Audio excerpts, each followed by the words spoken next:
And That's where they're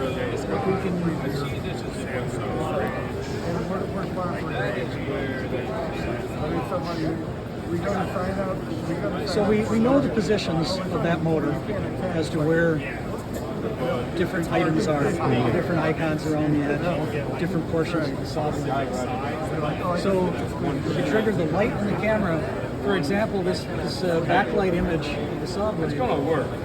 you can see, even though we're triggering it over a network, I can run it slow, and I can bring it all the way to 1200 RPM,